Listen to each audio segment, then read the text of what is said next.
A couple of weeks ago, I got an email from an Italian startup called Getku asking if I wanted to check out their latest product called the Instabrick. I get emails like this every once in a while, but this one caught my attention since it combines two things I'm very interested in: artificial intelligence and obviously Lego. I'm not sure if any of you guys know this, but YouTube isn't my actual job, and I'm actually finishing up a bachelor's degree in computer science. And machine learning and AI is always something I've had a lot of interest in, and that I've messed around with a little bit with different projects and whatnot, so this is something that seemed pretty cool to me. Anyways, I agreed to check it out, and they sent me an Instabrick to test out and do a little review on. They did send it to me for free, but I'm not being paid or compensated in any other way to give my thoughts on this, so this is genuinely 100% my opinion. I like being as transparent with you guys as I can, so I just want to give that quick disclaimer: I'm not being paid for this in any way. Anyways, this entire product was crowdfunded on Kickstarter and Indiegogo, and they raised a whole lot of money, so I guess there are a lot of people in the community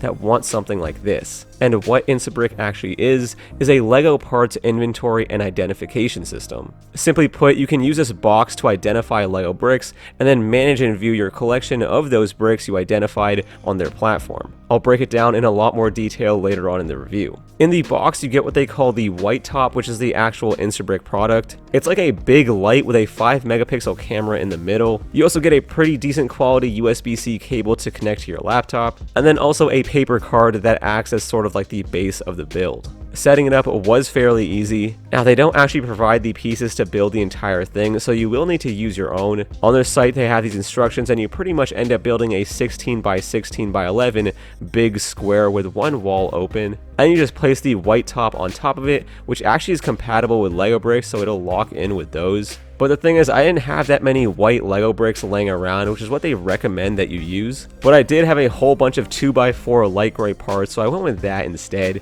I know the build here is super ugly and doesn't make much sense, but please don't judge me, I'm not the most creative builder. I know, there's probably a way more efficient way I could have done this. Anyways, I think it would have been a little bit better if they just had the entire thing be one big mold of a box instead of having us build it with our own parts. That way it'd just be easier, especially for like the casual collector like myself who may not have a bunch of white 2x1s laying around. Regardless, after you get it set up, you just plug it right into your laptop, head over to their site, and then register using the QR code provided. And then you replace the QR paper with the one that came out of the box, and then you can just start scanning Lego bricks. So actually using it is pretty straightforward and actually kind of fun. You just drop a part or figure into the box and hit scan. You can see exactly what the camera is seeing live, so that's pretty nice. I do kind of wish there was like an outline specifically for minifigures, that way you know exactly where to line it up, but maybe that's something they can add in like a future update. There are two options for scanning here: quick scan and deep scan. Quick scan was never really able to predict minifigures accurately, even the most basic ones, but deep scan is the one that worked very well and was only like half a second slower than the quick scan, so if you're going to use this, I just use the deep scan. It is really meant to work best with printed parts, and that's where it was the strongest. Overall, I'd say it works pretty well for the most part. I'd say about 80 to 90% of the time, it was accurately identifying the minifigure I put in there. But the thing is, my results are technically worse than what they should have been, since I did use gray pieces for the box instead of the recommended white. This meant that some of the colors were a little bit off, like dark blue started to look a little bit like black, for example. And because of that, I guess my results weren't optimal. Even with that though, it still worked pretty well. And it's actually pretty cool what's going on here. They built some really good image recognition AI that checks against a database of images of Lego parts and figures, and that's how it's actually able to identify which piece is which. But the thing is, because there are just so many minifigures and pieces in the history of Lego, the biggest challenge here is populating that database. And what they've done to fix this issue is crowdsourcing the data, so as people continue to use Instabrick, if they find a part that it can't identify, they can then add it to the database, and then this is checked by some admins to make sure it's all legit. Currently, they have about half of the minifigure population identified on the platform, which is pretty decent, so as more people use it, the more it'll grow. But you also got to remember, of that 49%, most of them are figures that are quite common and most of you own, so most of the more common minifigures you would try, it would identify correctly. And it was able to identify most of the figures that I threw at it. I did actually try some obscure figures like Weasel from Solo: A Star Wars Story, which actually couldn't be identified. I'm guessing a lot of you probably don't even remember that we ever got this minifigure, but they didn't have it in their database, so the site actually allowed me to take pictures of them and then upload it to the site. So that was a pretty easy process, and it also gave me points toward the competition, which we'll talk about a little bit later. I also tried very specific differences in minifigures to see if the AI could identify them, like the difference between the rounded mouth First Order Stormtrooper from episode 7 and the pointed mouth Stormtrooper from episode 8 and 9. These minifigures are nearly identical, but it was still able to notice the difference in the parts. Regular Lego pieces also worked well too, but not as well as minifigures. There are just so many more pieces than figs though, so that was kind of expected. Now, because all this data is crowdsourced, to incentivize users to upload images and populate this database, they sort of turn this into a game in a way. So you actually accumulate points by adding and scanning parts, and every month the user with the most wins a free Lego set. I'm not sure how well this method has been at encouraging people to help fill this database, but it does seem like there are people actually doing this and competing, which you can see on their leaderboards. So I guess it is a pretty unique way to build community involvement. For every figure or part, you get some general info as well as links to Bricklink and Rebrickable. So I guess that's pretty convenient because then you get some extra information about the value of these figures. But the real use of this whole identification system to me is the inventory. I've got a pretty large minifigure collection, and it's the thing that I collect the most. And currently they're all sitting in a bunch of boxes. Now yes, organizing them physically wouldn't be too hard, but I've always wanted a digital record of my collection where I could see at a glance everything that I own.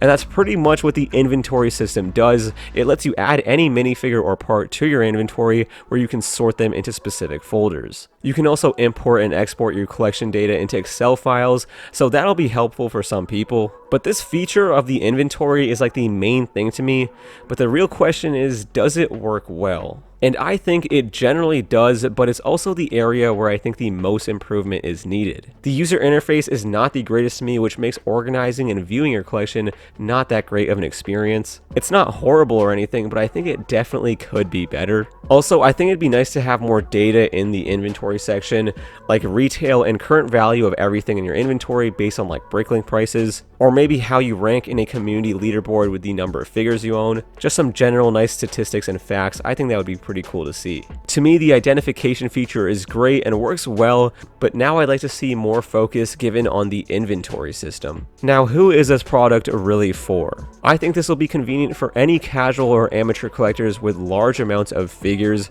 but no way of organizing them. So pretty much myself, because I'm very unorganized when it comes to my Lego collection. I'd imagine this would also be useful to Bricklink sellers as well, and they actually add a lot of features to accommodate for that market specifically, like they give you the ability to connect your accounts directly to your online store and post items you're selling. Although I feel like if you're a Bricklink seller, you're probably already quite organized in some way, so I'm not sure how useful this would be. Anyways, this thing currently costs about 150 euros. That price seems a little steep for what you actually get, but in reality you're paying more for the platform and not just the actual box. They were originally planning on using a subscription service to maintain upkeep of the database, but I think a one-time payment is probably a better option. Still, 150 euros is 150 euros, which is quite expensive. Maybe over time the price will change, but who knows, we'll just have to wait and see. Now, as for the pros and cons, the things that I liked here were the identification system, which works very well, the fact that the AI and platform as a whole will only get better over time as more people use it, the inventory management is a pretty handy feature, and I also like how they're incentivizing users to upload data by giving away sets. And now for things that I didn't like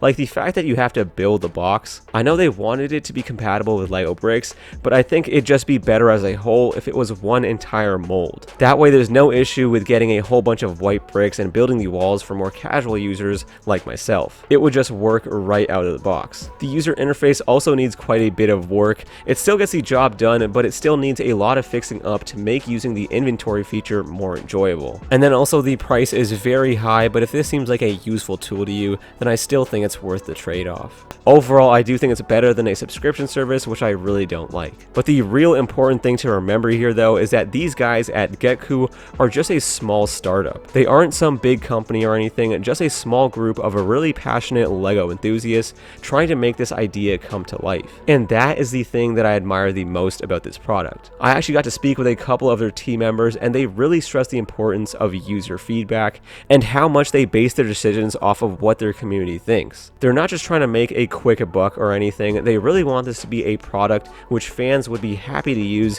which I respect a lot. And because of that, nearly all the issues that I mentioned will probably be fixed or handled in some way over time, if enough of their community agrees with it. Overall, I like the product and I recommend it if you are looking for some way to better digitally organize your collection, specifically your minifigure collection. Yes, the price is quite expensive, but if you're able to look past that, it's definitely a pretty useful tool. Bringing AI and Lego together like this is awesome to see, and I like to see more products like this that combine tech with Lego. Even if it doesn't succeed, I just really admire what they're trying to do here. Also, I think this opens up doors for future ideas like a mobile app. If it worked well, I think it'd make this platform much easier to use, since it would get rid of the barrier of entry of buying the actual box. So you could just use the camera on your phone and then point it at a minifigure, and then the AI would be able to recognize it and then add it to your inventory from there. I think that would be pretty neat, and it would actually solve this whole price issue. I actually asked them about this, and they said they did have a few ideas about doing something like this way down the road, but nothing set in stone yet. So who knows, maybe that'll come along at some point too. Either way, it's a pretty neat product, and I think it works well for what it's trying to accomplish, with a much brighter future ahead of it. And yeah guys, those are pretty much my thoughts on the Instabrick by Getku. So before you head out, make sure to let me know what you guys think about this down in the comments below. Have you guys ever heard of this before? Because I know I definitely didn't. And also, does it seem interesting to you? Like, is this something you actually want to use in your collection? Assuming that your collections are big enough to actually have any use out of this. Whatever you're thinking, anything and everything, make sure to leave it down in the comments below. But that is pretty much going to do it for this video. Again, thank you all so much for watching, and I will catch you guys in the next one. Peace.